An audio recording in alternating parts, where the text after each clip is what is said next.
Hello बच्चों, स्वागत है आप सभी का अपने यूट्यूब चैनल पर। आज की इस क्लास में अपन पढ़ने वाले हैं अध्याय नंबर 4, जिसका नाम है दो चरों वाले रेखीय समीकरण। इसके अंतर्गत अपन पढ़ेंगे प्रश्नावली 4.1।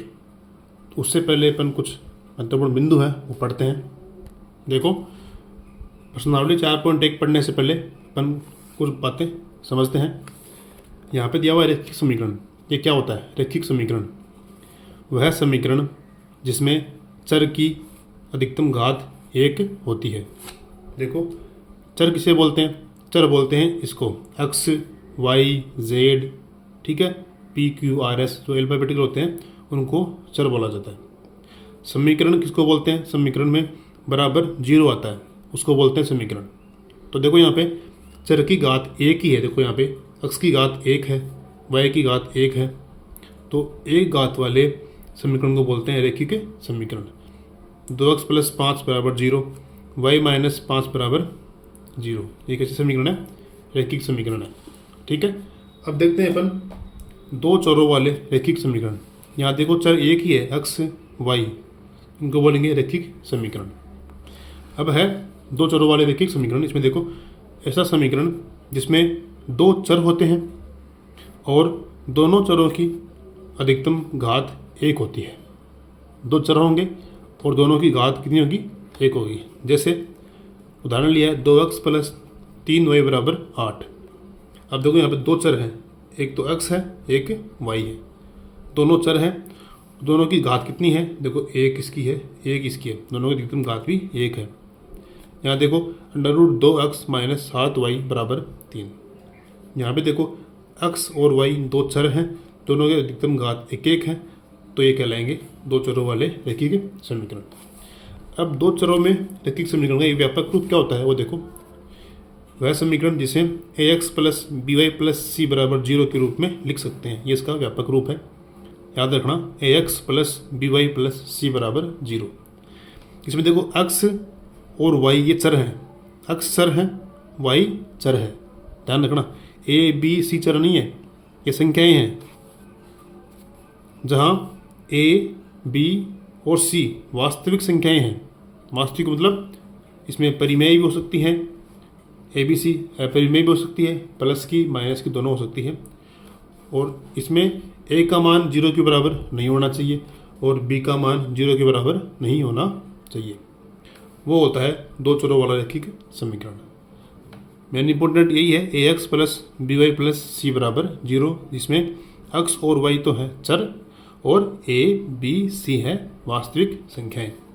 अब देखो, अपन उदाहरण लेते हैं 2x + 3y - 8 = 0। अपने क्या किया? इस 8 को उधर भेज दिया, प्लस का था उधर किया, माइनस का हो गया, -8 = 0। अब इन दोनों की तुलना करेंगे, इसकी तुलना इससे करो। तो देखो, यहाँ पर a का मान कितना है? 2, b का मान 3 और c का मान -8। क्योंकि यहाँ प्लस का c है, ये हमेशा प्लस में रहेगा। c यहाँ कुछ भी हो सकता है, तो c यहाँ -8 हो जाएगा। और देखो, √2x - 7y - 3 = 0। यहाँ पर एक का मान रूट तो है, b का मान -7 है, c का मान -3 है। ठीक है, इस प्रकार से अपन ये दो चरों वाले रेखिक समीकरण की तुलना करते हैं। और देखो, नेक्स्ट पॉइंट है, दो चरों वाले रेखिक समीकरण के अपरिमित रूप से अनेक हल होते हैं। ये अपन पढ़ेंगे 4.2 में, तो इसको वहाँ पर विस्तार से पढ़ेंगे। तो ये था अपना 4.1 का परिचय। अब करते हैं प्रश्नावली।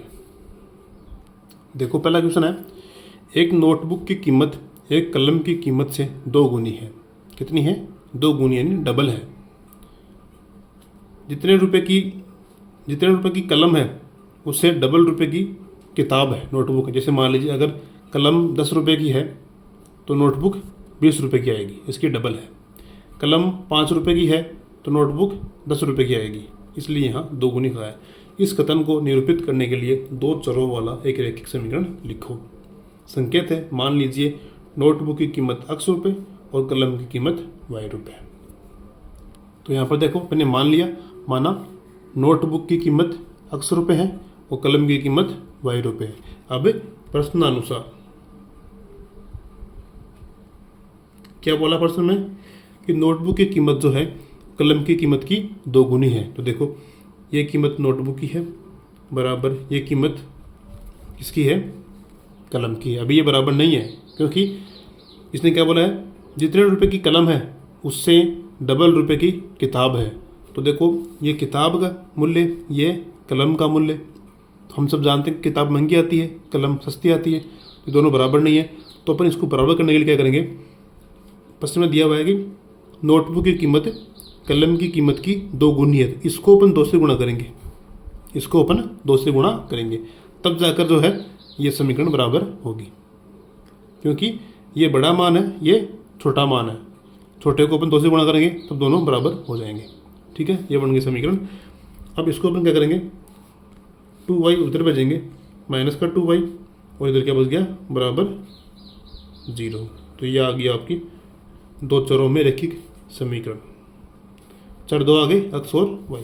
ठीक है, अब देखो क्वेश्चन नंबर 2 है, निम्नलिखित रैखिक समीकरणों को ax plus by plus c के रूप में व्यक्त करो और प्रत्येक स्थिति में a, b और c के मान ज्ञात करो। मतलब हमें इनकी तुलना इनसे करनी है।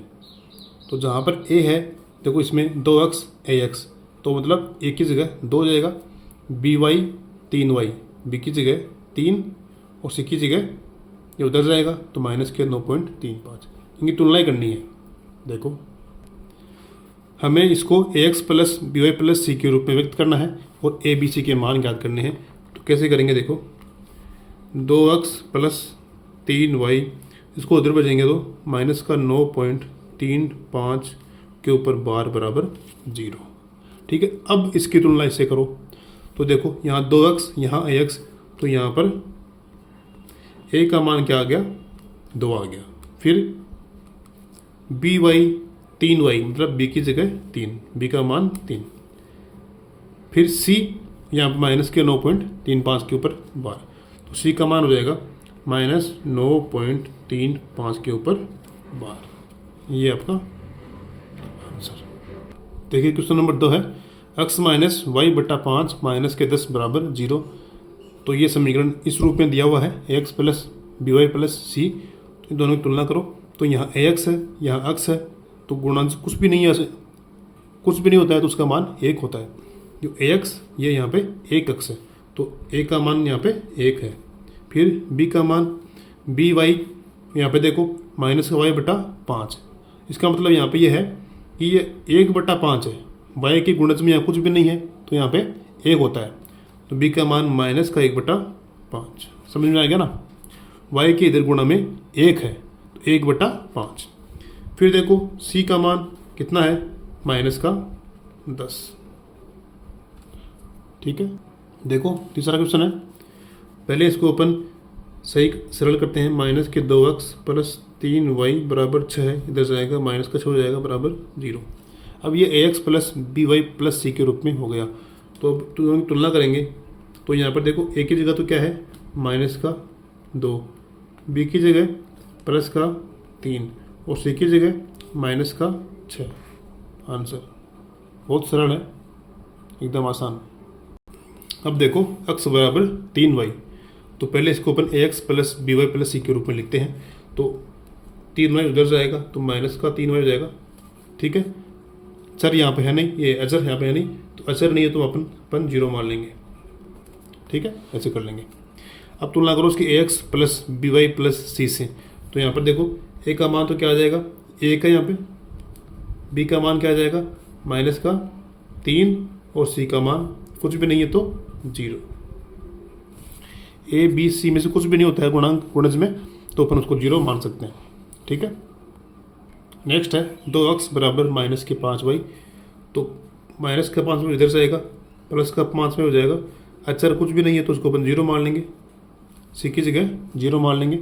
अब इसकी तुलना करेंगे ax plus by plus c से, तो यहाँ पर a की जगह तो क्या आ रहा है 2, b की जगह 5 और c की जगह 0।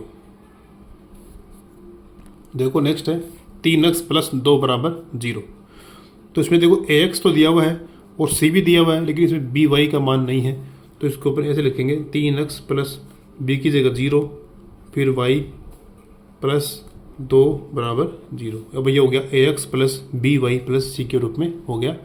बी नहीं था, इसको अपन 0 मान लेंगे। ऐसे अगर ए नहीं दिया हुआ था उसको भी अपन 0 मान लेंगे। सी दिया हुआ नहीं है, सी को भी 0 मान लेंगे।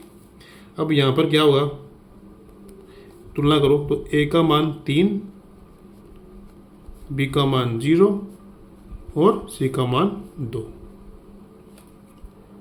नेक्स्ट है y माइनस 2 बराबर 0। अब यहाँ पर y तो दिया हुआ है, c भी दिया हुआ है, लेकिन ax दिया हुआ नहीं है। तो अपन क्या करेंगे, इसमें एक को 0 मान लेंगे, फिर x लिखेंगे, डॉट ही मतलब गुणा होता है, फिर प्लस y माइनस का 2 बराबर 0।